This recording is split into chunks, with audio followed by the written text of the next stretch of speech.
After the Mueller report came out yesterday, the president was, as you'd expect, happy, and he said it was a good day for him. But today, on Good Friday, he only had, well, bad things to say. His tweet today calls the report crazy, written by 18 angry Democrats. That's not true. He also calls it BS, but he used the full word. We blotted it out. President is still saying it was illegally started.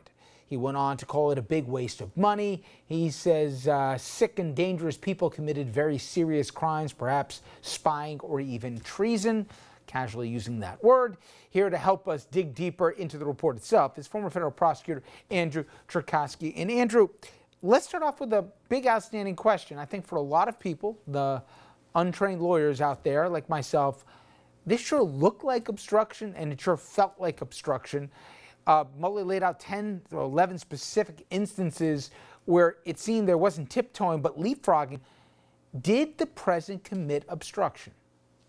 Well, Richard, it's good to be back. I think the answer to that question from a lay perspective, as you're reading through it, does it appear that the president is interfering with an ongoing investigation? I think the answer to that question is obviously yes. But when you dig much deeper and you look at the legal principles of what's going on, and you really look at what Attorney General Barr was saying yesterday, you start to see the perspective from the other side as to why it might not be obstruction. You see, the president has broad authority under Article 2 of the Constitution. That broad authority allows him to control the various departments that are under the executive. So the president, in a sense, has a right to interfere with investigations. The big question with an obstruction of justice is whether his intent was a corrupt intent. And that's something that at this point, while I think that there are very strong arguments to be made, especially on the left, that he was acting with a corrupt intent, the ultimate kind of conclusion is that where there's arguments on both sides, you likely don't have proof beyond a reasonable doubt.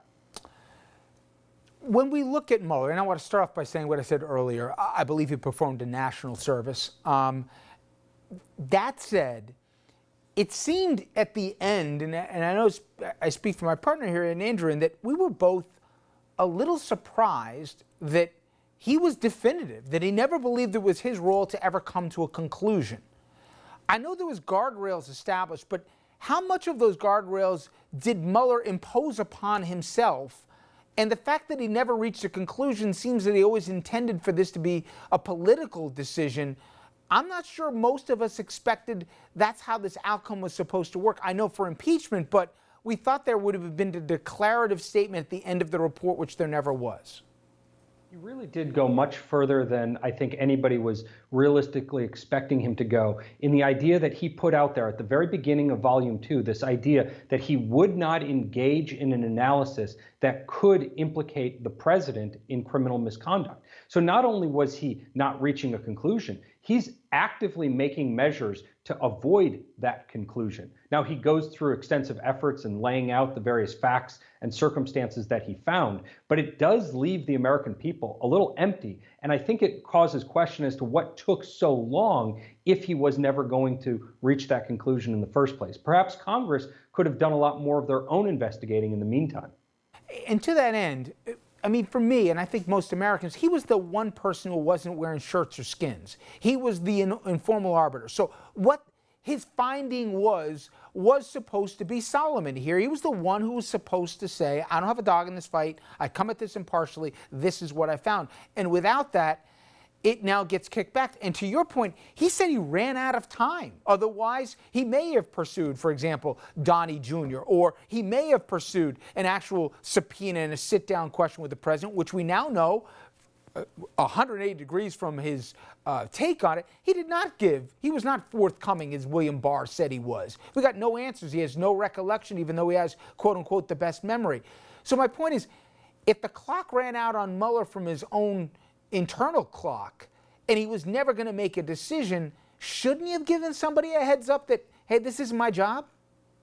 Well, I think there's arguments to be made on both sides of it. What we're hearing very strongly from the right currently is this idea that it should have never gone on for this long if it should have started at all. They're not totally wrong in the idea that perhaps Mr. Mueller should have called timeout to the investigation, perhaps at the end of 2017, when the Russia piece of it started to fall apart and it started to be much more about the obstruction angle. Perhaps at that point, it would have been wise to let Congress run with it and give them more opportunity to look into it, do it publicly, and not have this kind of war of attrition. The fact that we have gone on for so long has really tested the patience of the American people. And speaking of the American people, we're going to be getting the public's reaction in just a couple of minutes on the phone lines. But Andrew, you mentioned civics, right? A civics lesson, if you will.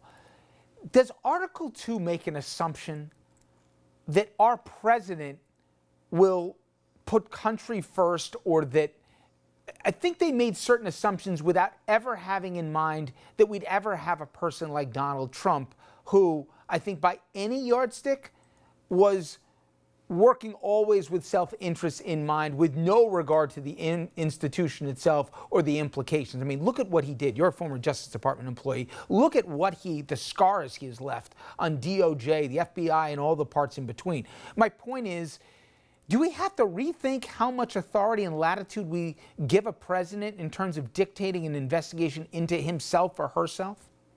Well, it really is a civics conundrum, because on one hand, if you give the Department of Justice too much power to go after their own executive, the person who owns the department, so to speak, it allows there to essentially be a fourth branch of government, something that doesn't have oversight to it. So the Department of Justice may not be the right angle to go, because they could just go after the president and essentially stage a coup. But on the other hand, you have Congress, who's supposed to interact and supposed to jump in if there's corruption from the presidency with some idea of impeachment. But where that's only political, where do you have an enforcement of the law? So if they're only going to step back and look at the politics of it and never really get into impeachment if there is a violation of the law, we have this conundrum where the president there's no checks and balance to that. And so it really does create a concern. And I think that what the right really needs to demand here is that their